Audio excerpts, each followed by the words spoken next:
Salut tout le monde, on est toujours sur la mer des monstres. On est au chapitre 15 et c'est parti. La toison tombe entre les mains de personne.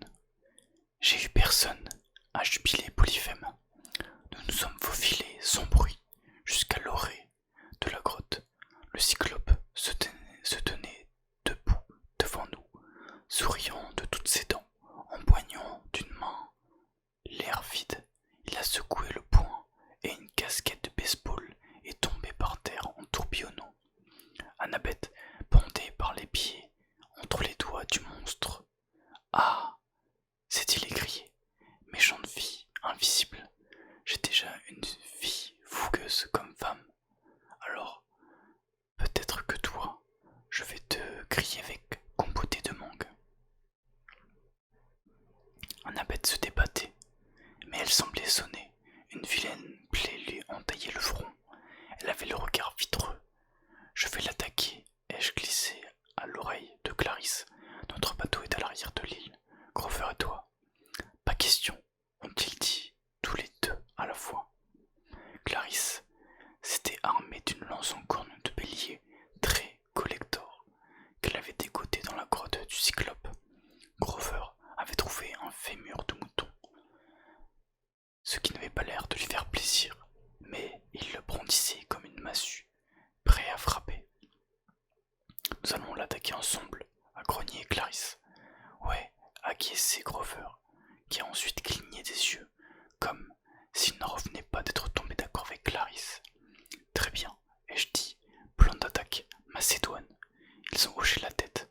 Nous avions tous suivi les mêmes entraînements à la colonie des sans-mêlés. Ils savaient de quoi je parlais. Ils se faufileraient de chaque côté du cyclope et l'attaqueraient par les flancs, tandis que je retiendrais son attention sur le devant, ce qui signifiait sans doute que nous mourrions tous, et pas seulement moi, mais je leur étais reconnaissant de leur aide.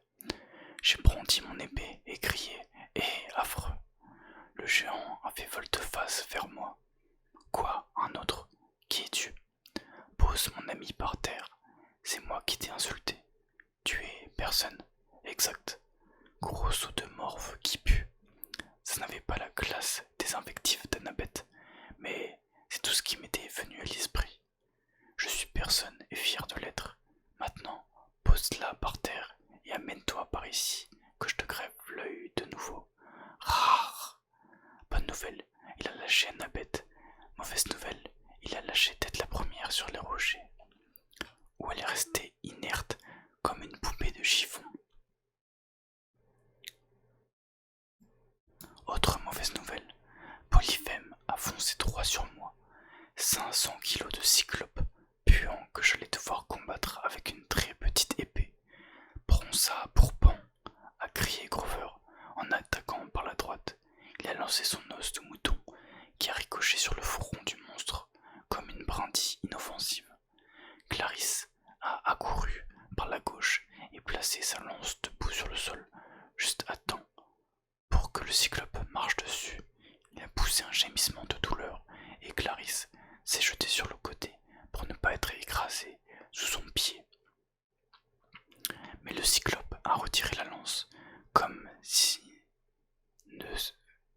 si ce n'était qu'une écharde et continuait d'avancer vers moi. J'ai brandi turbulence. Le monstre a tenté de m'attraper. Je l'ai esquivé d'un bond et j'ai planté ma lame dans sa cuisse. J'espérais le voir se désintégrer, mais ce monstre-là était beaucoup trop grand et trop puissant. Va chercher Annabeth, ai-je crié à Grover. Il a foncé, ramassé la casquette d'invisibilité et pris Annabeth dans ses bras, pendant que Clarisse et moi nous efforcions de retenir l'attention de Polyphème. Je dois reconnaître que Clarisse était courageuse. Sans relâche, elle asseyait le cyclope. Il piétinait le sol. J'étais le bras vers elle, tentais de l'écraser sous son pied, mais elle était trop rapide. Et dès qu'elle attaquait, je venais à la rescousse en plantant mon épée dans son orteil, sa cheville ou sa main. Mais nous ne pouvions pas tenir éternellement. Nous allions finir par fatiguer, ou le cyclope aurait un coup de chance, Il lui suffirait de viser juste une seule fois pour nous tuer. Du coin de l'œil, j'ai vu Grover qui traversait le pont de corde en portant Annabeth. Ça n'aurait pas été mon premier choix, vu la présence des moutons mangeurs d'hommes, mais sur le moment, cela m'a paru plus sûr que notre côté du gouffre, et ça m'a donné une idée. Replie, ai-je ordonné à Clarisse.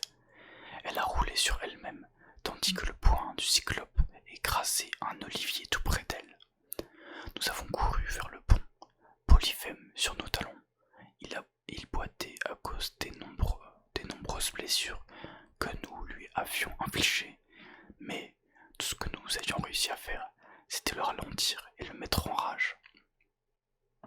Je vais vous hacher menu pour mes moutons, a-t-il promis. Sois maudit 1000 fois, personne. Plus vite, ai-je dit à Clarisse. Nous avons dévalé la colline à toute vitesse. Le pont était notre unique chance. Grover venait d'arriver de l'autre côté et déposer Annabeth au sol. Il fallait que nous traversions, nous aussi, avant que le géant ne nous rattrape.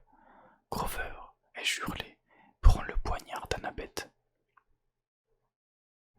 Il a écarquillé des yeux en apercevant le cyclope à nos trousses, mais hochait la tête pour me dire qu'il avait compris, tandis que Clarisse et moi crapahutions sur la passerelle. Grover s'est attaqué aux cordes. Clac a fait la première. Polyphème a sauté derrière nous, faisant valser la passerelle. Les cordes étaient à moitié coupées. À présent, Clarisse et moi avons plongé vers la terre ferme et atterri à côté de Grover. D'un grand coup d'épée, j'ai tranché les dernières cordes. Le pont est tombé dans le gouffre et le cyclope a hurlé de joie car il se tenait juste à côté de nous. Raté, a-t-il crié avec jubilation. Personne n'a raté. Clarisse et moi avons tenté de l'attaquer, mais il nous a repoussés comme des mouches. J'ai senti la colère monter en moi. Je ne voulais pas croire que j'avais fait tout ce chemin. Perdu Tyson, subit tant d'épreuves pour échouer. Arrêté par un gros monstre stupide en kilt bleu layette. Personne ne pouvait écraser mes amis comme des mouches. Je veux dire, personne, pas personne, enfin, vous voyez ce que je veux dire. La force s'est répandue dans mon corps. J'ai brandi mon épée et attaqué, oubliant que je ne faisais vraiment pas le poids. J'ai planté ma lame dans le ventre du cyclope. Quand il s'est plié en deux, je lui ai asséné un coup sur le nez avec le pommeau.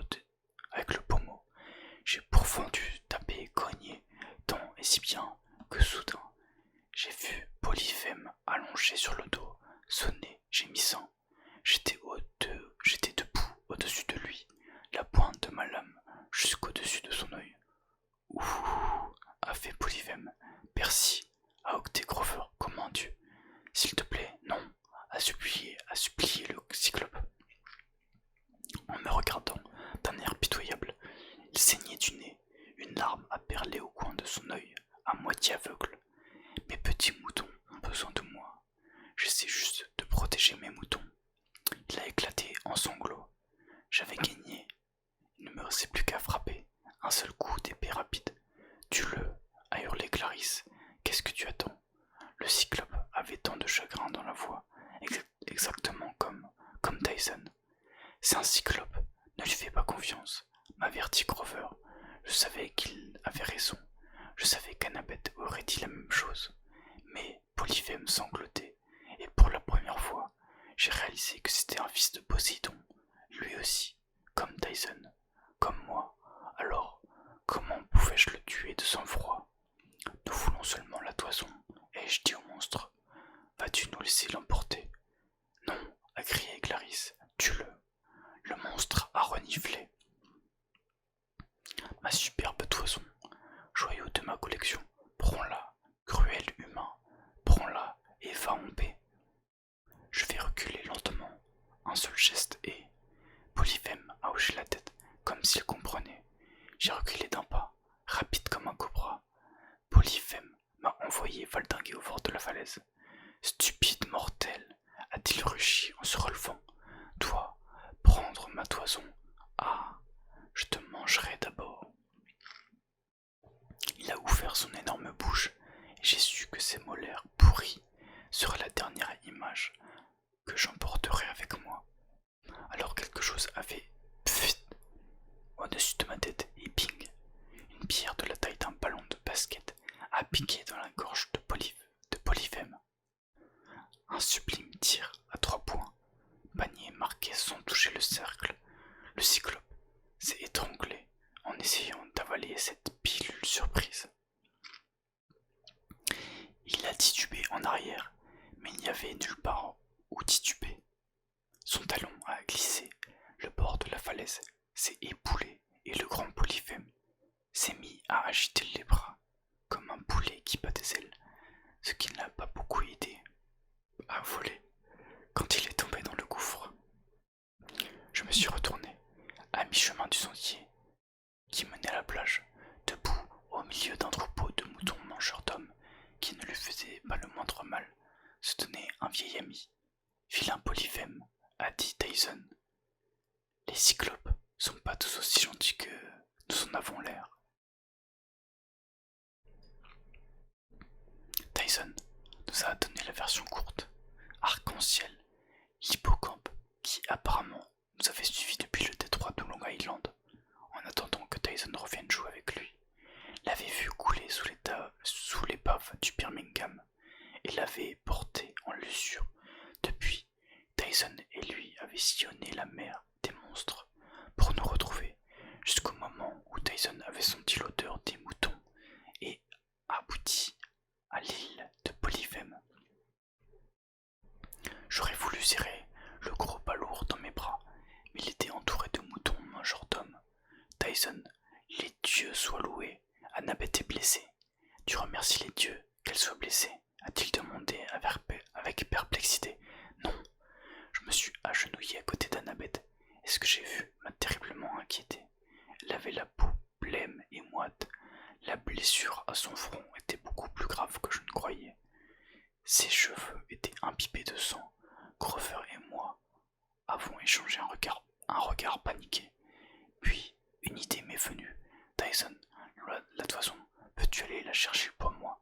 Laquelle? A demandé Tyson, en regardant les centaines de moutons. Dans l'arbre, la dorée. Ah, joli, oui.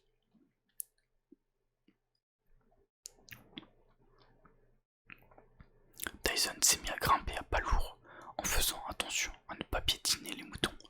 Si l'un de nous avait tenté de s'approcher de la toison, les moutons carnivores l'auraient dévoré, mais Tyson devait avoir la même odeur qu'au Polyphème, puisqu'ils ne l'ont pas embêté du tout. Au contraire, ils se pressaient contre lui, en bêlant affectueusement, comme s'il espérait recevoir des gourmandises. Du grand panier d'osier, Tyson a tendu la main et décroché la toison de sa branche. Immédiatement, les feuilles du chêne ont jauni. Tyson a tourné les talons pour revenir vers moi, mais je lui ai crié « Pas le temps, lance-la !» La toison du pilier d'or a fondu l'air comme un scintillant frisbee à long poil. Je l'ai cueillie au vol. Un grognement m'a échappé. Je ne m'étais pas attendu à ce qu'elle soit si lourde. 30 à 35 kilos de précieuse laine d'or. J'ai couvert Annabeth avec la toison, ne laissant que le bout de son nez dépasser, et j'ai adressé des prières silencieuses à tous les dieux auxquels j'ai pu penser, même ceux que je n'aimais pas. S'il vous plaît, s'il vous plaît. Son visage a repris des couleurs. Elle a ouvert les yeux en battant des paupières. La plaie à son front a commencé à se refermer. Elle a vu Grover et dit d'une petite voix « Tu n'es pas marié ?» Grover a souri. Mes amis m'en ont dissuadé.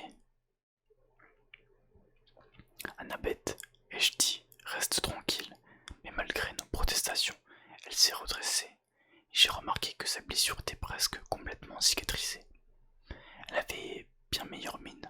En fait, elle irradiait la santé, comme si on lui avait injecté des paillettes. De son côté, Tyson avait maintenant des problèmes avec les moutons. Couché, lançait-il à ceux de plus en plus nombreux qui essayaient de grimper sur lui en cherchant à manger. Certains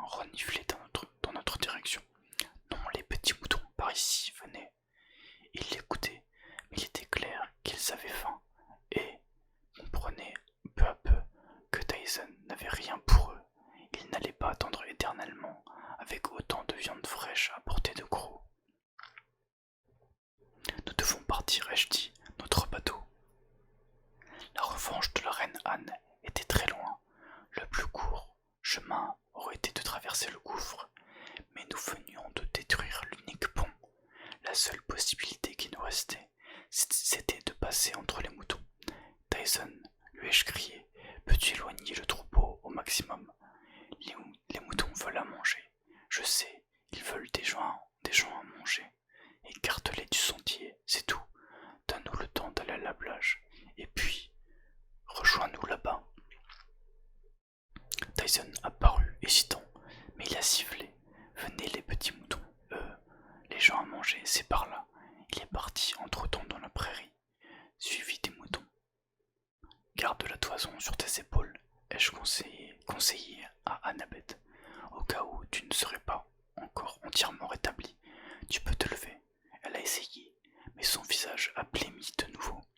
Oh, pas entièrement rétabli, comme tu dis. Clarisse s'est agenouillée près d'elle et lui a palpé la poitrine, ce qui avait octé Annabeth. Côte cassée, a déclaré Clarisse. Elles sont en train de se consolider, mais elles sont cassées, aucun doute là-dessus. Comment tu le sais, lui ai-je demandé.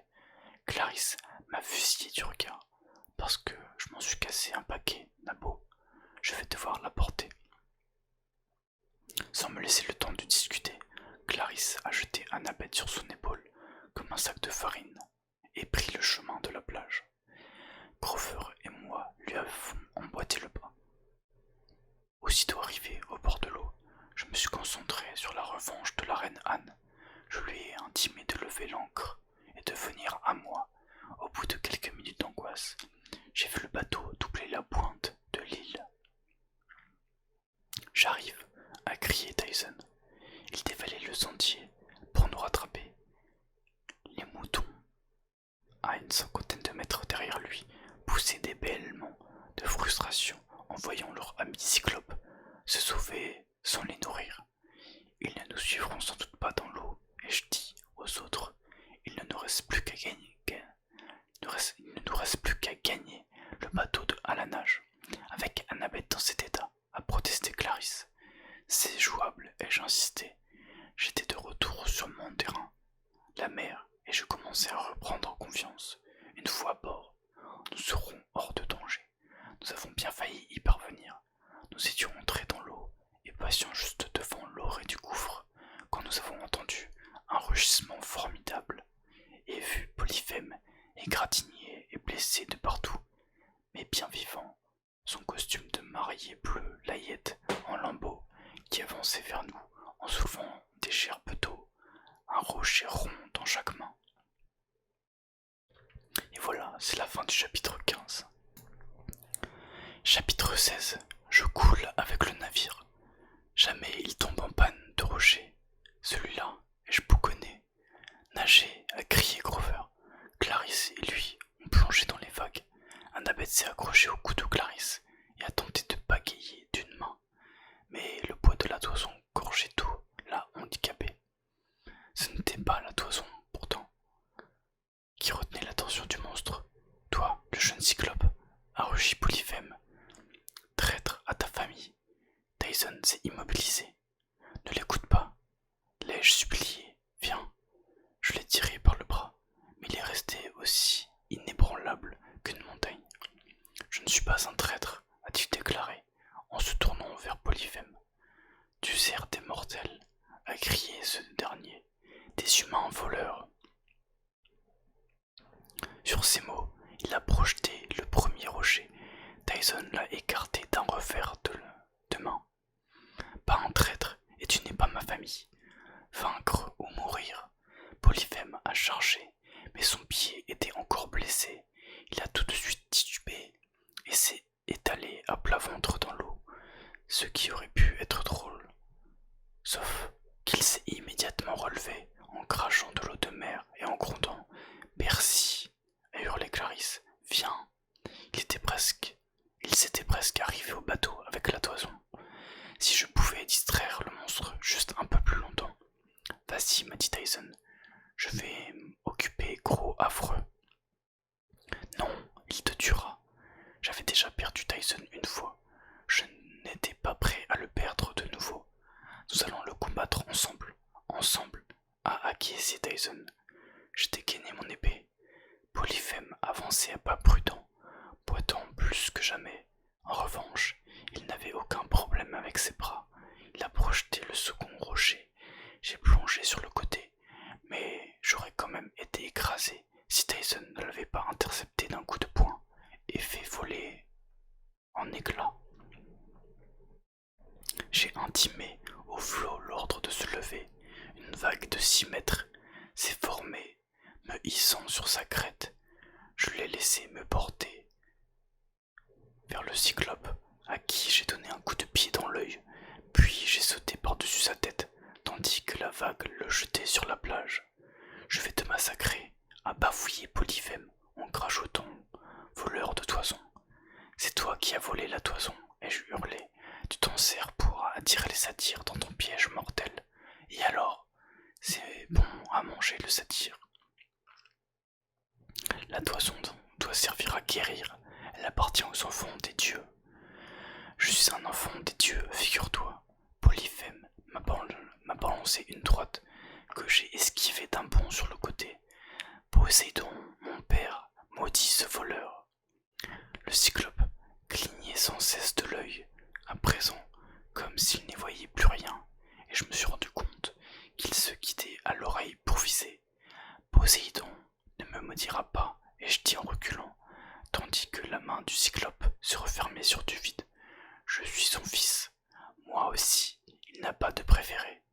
Polyphème a rugi. Il a arraché un olivier du flanc de la colline et l'a asséné à l'endroit où je me tenais un instant plus tôt.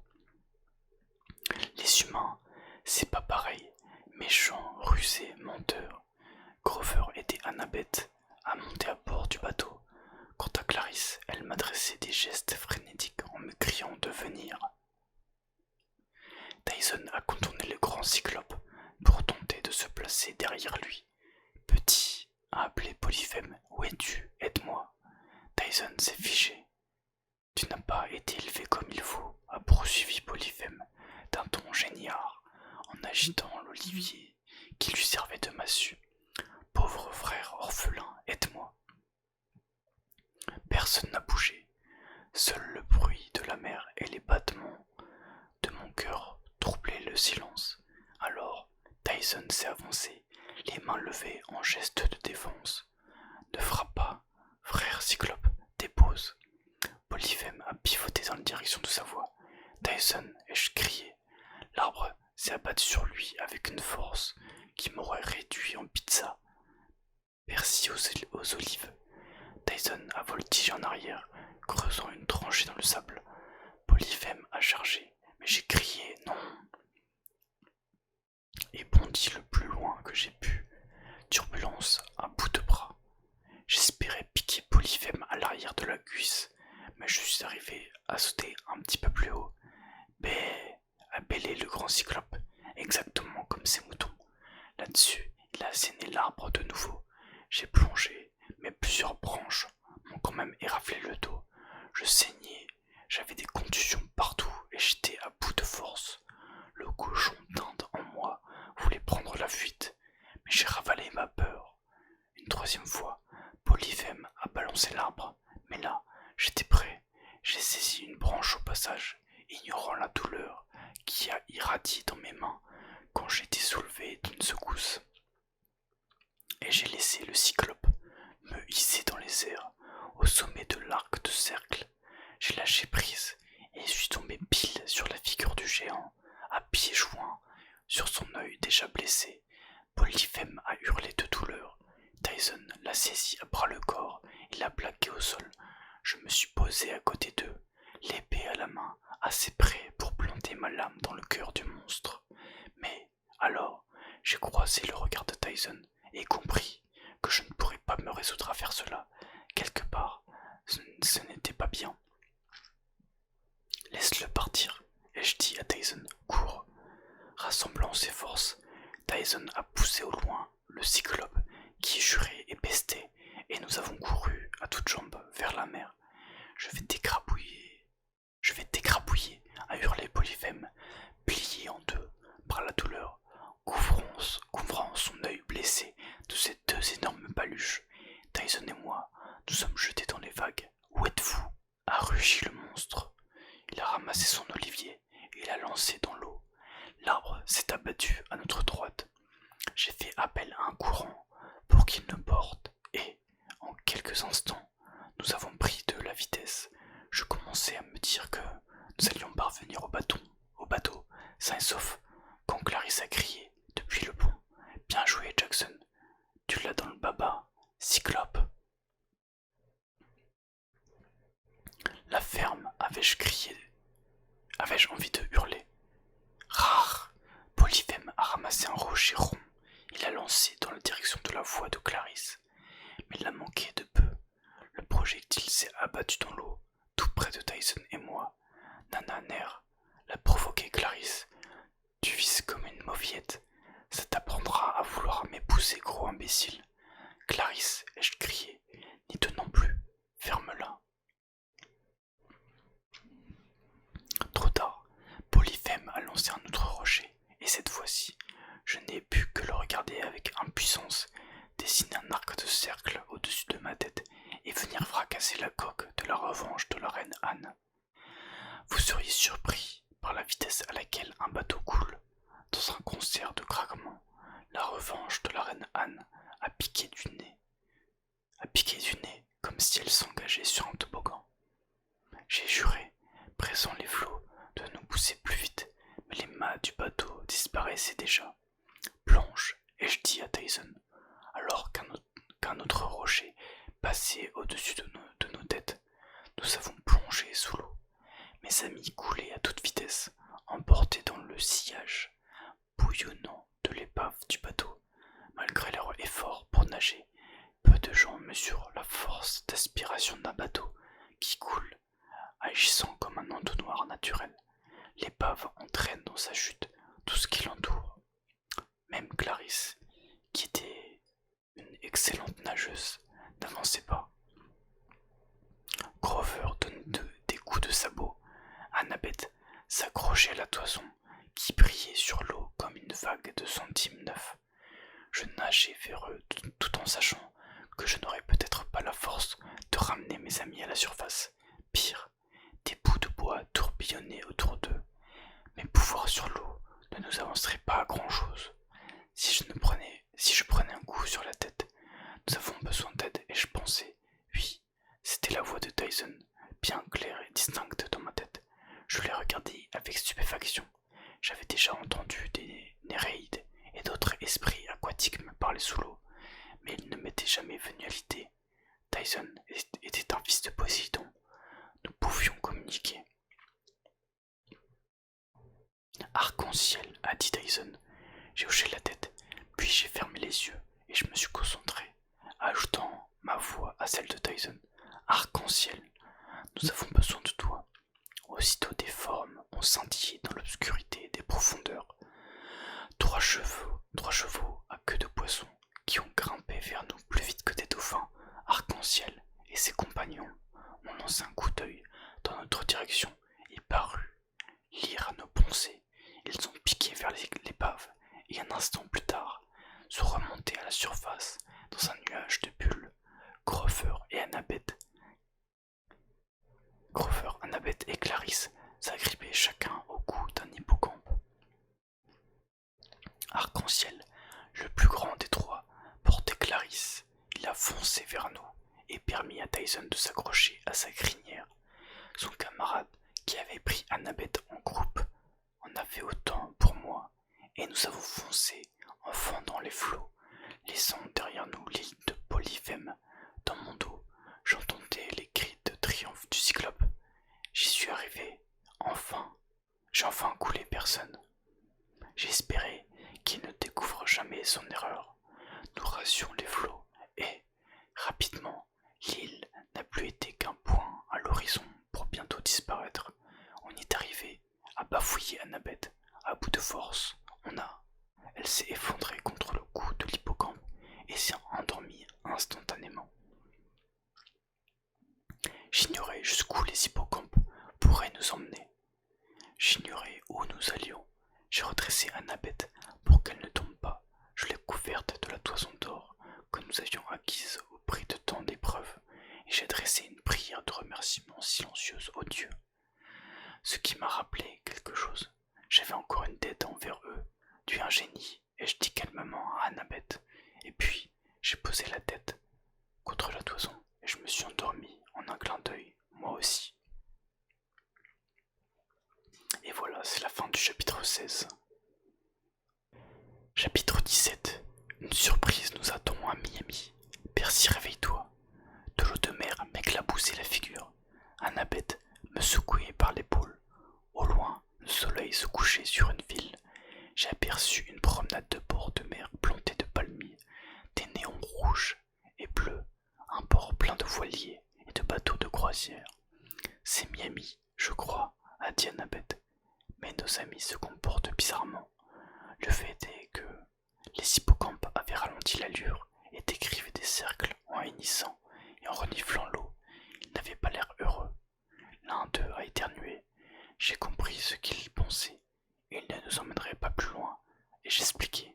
Trop d'êtres humains, trop de pollution. Nous allons devoir gagner la plage à la nage.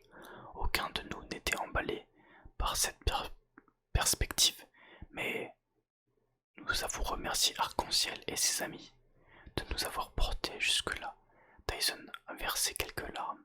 Il a détaché la besace de celle qu'il s'était improvisée et qui contenait sa trousse à outils, ainsi que les 2 ou 3 choses qu'il avait sauvées de l'épave du Birmingham. Puis il a serré Arc-en-Ciel dans ses bras, lui a donné une mangue molle qu'il avait cueillie sur l'île et lui a dit au revoir. Dès que les flots se sont refermés sur les crinières blanches des hippocampes, nous sommes partis à la nage vers le rivage. Poussés par les vagues, nous avons rejoint le monde des mortels en un rien de temps. Nous nous sommes mis à déambuler sur les quais, fendant la foule des vacanciers qui descendaient des paquebots. Des portiers allaient et venaient en poussant des chariots de bagages. Des chauffeurs de taxi s'interpellaient en espagnol et essayaient de se piquer des clients. Si des gens nous remarquaient, 5 jeunes dégoulinants d'eau qui avaient l'air réchappés d'un combat contre un monstre, ils n'en montraient rien. Maintenant que nous étions de retour parmi les mortels, l'œil unique de Tyson était de nouveau caché par la brume. Grover avait mis sa casquette et ses baskets. Même la toison s'était transformée. La peau de bélier magique avait pris l'apparence d'un blouson rouge et doré. Annabeth a couru au kiosque le plus proche pour regarder la date sur le Miami Herald. Elle a étouffé un juron. 18 juin, ça fait 10 jours que nous sommes partis de la colonie. Impossible, s'est écriée Clarisse.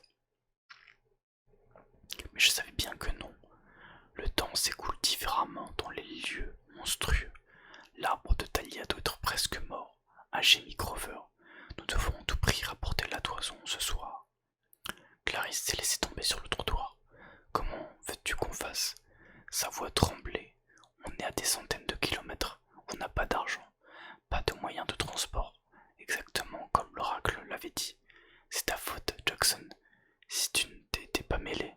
La faute de Percy, a explosé Annabeth. Clarisse, comment peux-tu dire ça? Tu es la plus grande. Arrêtez, ai-je crié. Clarisse s'est pris la tête dans les mains. Annabeth a tapé du pied avec frustration. La vérité, c'était que j'avais perdu de vue que cette quête était censée être celle de Clarisse.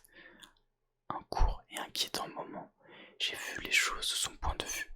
Comment le prendrais-je si une poignée de héros s'immisçait dans ma quête et me discréditait? J'ai repensé à la conversation que j'avais surprise dans la chaufferie du Birmingham. Arès, qui passait un savon à Clarisse, en l'avertissant qu'elle n'avait pas intérêt à échouer. Arès se moquait pas mal de la colonie, mais si Clarisse lui faisait perdre la face. Clarisse, je demandais, que t'a dit l'oracle au juste? Elle a levé la tête. J'ai cru qu'elle allait m'envoyer promener, mais elle a pris une grande inspiration et récité sa prophétie. À bord du vaisseau de fer au carrier, d'os tu navigueras, ce que tu cherches tu trouveras, et tu t'approprieras, mais enfermé dans la pierre, tu croiras à ton trépas, sans amis tu échoueras, par vol, seul tu rentreras.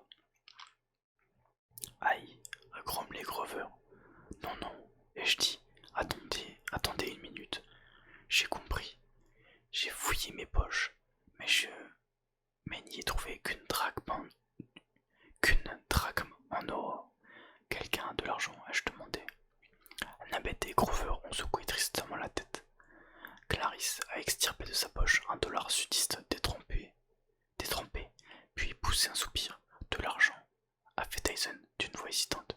Tu veux dire le papier vert? Je l'ai regardé. Ouais, c'est ça. Comme dans les sacs marins. Oui, mais on a perdu ces sacs depuis. Je suis resté bouche bée en voyant Tyson fourrager dans sa besace et en extirper la pochette plastique pleine de dollars qu'Hermès avait mise dans nos bagages. Tyson, me suis-je exclamé, comment tu? Il flottait sur l'eau. J'ai cru que c'était un sac de fourrage pour arc-en-ciel, mais il n'y a que du papier dedans, désolé. Il m'a tendu la pochette en coupures de 5 et de 10. Il y avait au moins 300 dollars. J'ai couru au bord du trottoir et arrêté un taxi qui venait de décharger une famille de vacanciers. Clarisse, ai-je crié. Viens, tu vas à l'aéroport. Annabeth, donne-lui la toison. Je ne sais pas laquelle des deux a été plus sidérée en me voyant retirer le blouson. Toison des mains d'Annabeth, fourrer l'argent dans la poche et le mettre dans les bras de Clarisse. Tu me laisserais, a commencé Clarisse. C'est ta quête. L'ai-je interrompu? Nous avons juste de quoi payer un billet. En plus, je ne peux pas prendre l'avion. Zeus me taillerait en pièces. C'est ce que signifiait la prophétie, que tu échouerais sans amis. Ce qui veut dire que tu as besoin de notre aide, mais que tu devrais rentrer seul et par avion. Il faut que tu apportes la toison à bon port. Je voyais les rouages de son esprit s'activer. D'abord méfiante, elle s'est demandé ce que je tramais, puis elle a fini par trancher que j'étais sincère. Elle a sauté dans le taxi. Tu peux compter sur moi. Je n'échouerai pas. Ouais, ce serait plutôt bien de ne pas échouer. Le taxi s'est éloigné, en laissant derrière lui un panache de gaz d'échappement. La toison d'or commençait son voyage. Percy, a dit Annabeth, c'est tellement généreux, a suggéré Grover. Fou, a rectifié Annabeth. Tu mises la vie de toute la colonie sur la capacité de Clarisse à apporter la toison là-bas, d'ici ce soir. C'est sa quête, et j'ai répondu. Elle mérite une chance.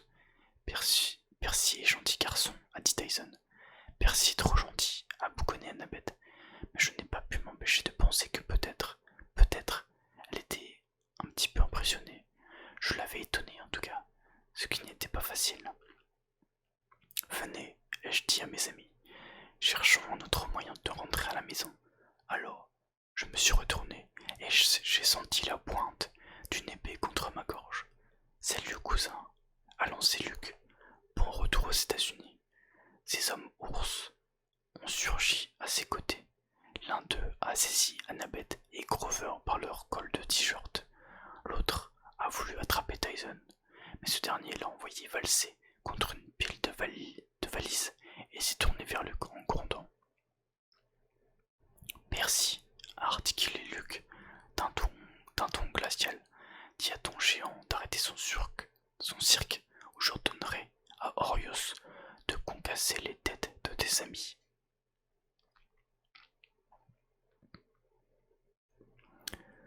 Orios a souri et soulevé en l'air Annabeth et Grover, qui se sont mis à hurler et à battre des pieds. Qu'est-ce que tu veux, Luc? Ai-je grondé. Il a souri, plissant la cicatrice qui barrait sa joue. D'un geste de la main, vers le bout du quai, il a montré ce qui aurait dû nous sauter aux yeux. Le plus grand bateau du port était le Princesse Andromède. Voyons, Percy, vous offrir l'hospitalité, bien sûr. Les jumeaux ours nous ont fait monter à bord du Princesse Andromède. Ils nous ont jetés sur le pont arrière, devant une piscine agrémentée de jets d'eau étincelants. Une douzaine de sbires de Luc, créatures reptiliennes, lestrigons et demi-dieux en armure de combat, s'étaient assemblés pour nous voir jouir de l'hospitalité de Luc. Alors cette toison, a dit Luc, d'un ton songeur, où est-elle? Il nous a scrutés de la tête aux pieds, piquant ma chemise du bout de son épée, enfonçant la pointe dans le jean de Grover. Et, s'est écrié Grover, c'est de la vraie fourrure de chèvre, là-dessous.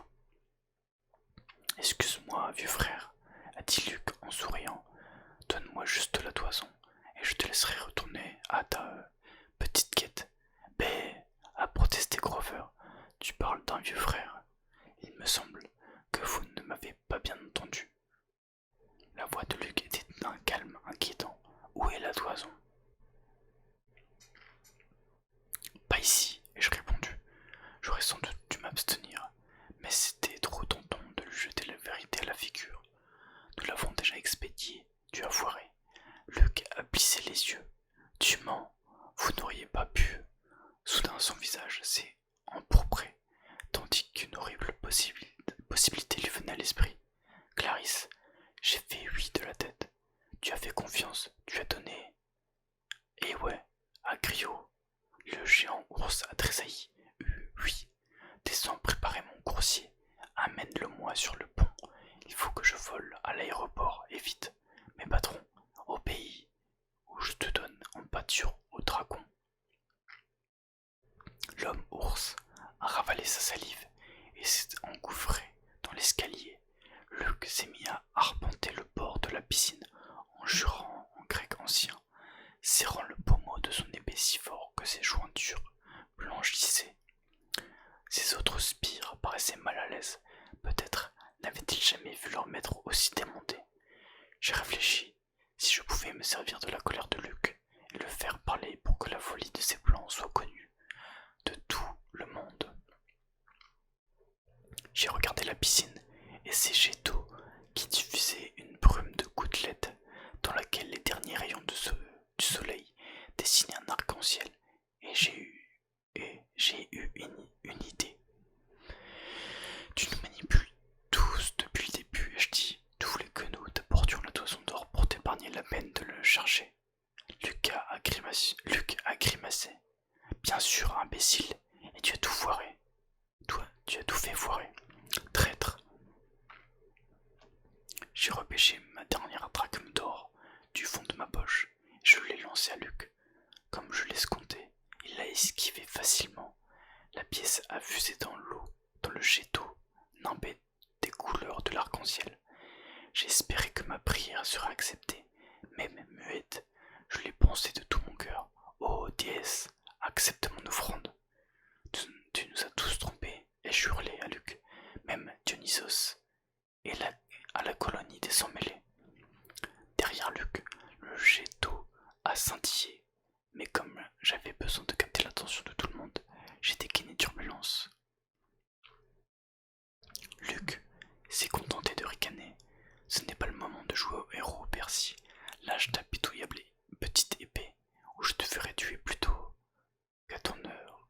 Qui a empoisonné l'arbre de Thalia, Luc? Moi, bien sûr, je te l'ai déjà dit, je me suis servi de venin de python des enfers, droit venu des profondeurs du Tartare. Chiron n'avait rien à voir là-dedans. Tu parles, tu sais bien qu'il n'aurait jamais les tripes de faire une chose pareille, ce vieil imbécile. Tu appelles ça avoir des tripes, trahir tes amis, mettre toute la colonie en danger. Luc a levé son épée. Tu ne comprends que la moitié. Je t'aurais laissé prendre la toison après m'en être servi. Ça m'a fait hésiter. Pourquoi m'aurait-il laissé reprendre la toison? Il devait mentir, mais je ne pouvais pas me permettre de perdre son attention. Tu allais guérir Chronos, ai-je dit? Oui, la magie de la toison d'or aurait décuplé la vitesse de son rétablissement, mais tu ne nous as pas arrêtés.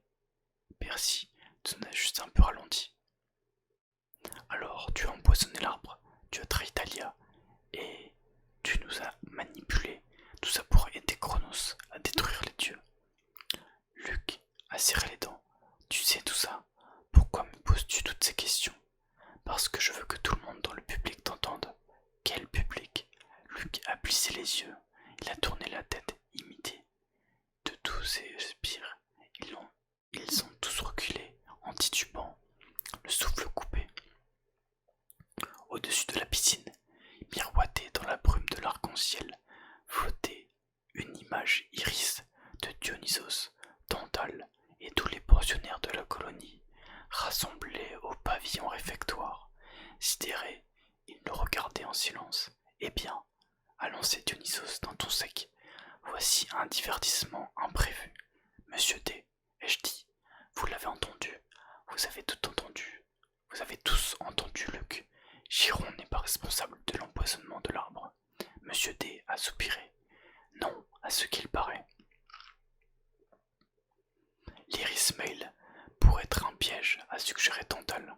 un peu distraitement, car son attention était focalisée sur un cheeseburger qu'il essayait de coincer des deux mains. J'ai bien peur que non, a rétorqué Monsieur D, avec un regard méprisant pour Total.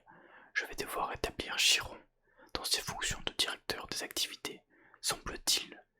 Du reste, les parties de belote de ce vieux cheval me manquent, il faut bien le dire.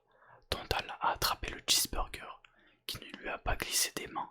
Stupéfait, il l'a levé de son assiette, il l'a regardé en le retournant, comme si c'était le plus gros diamant du monde. Je le tiens, a-t-il glousé. Nous n'avons plus besoin de vos services, Total, a annoncé Monsieur D. Quoi? S'est écrié Total abasourdi. Mais vous pouvez retourner aux enfers. Vous êtes congédié. Non, mais non. Alors même qu'il se dissipait dans l'air, ses doigts s'accrochaient au cheeseburger et tentaient de le porter à sa bouche. Trop tard.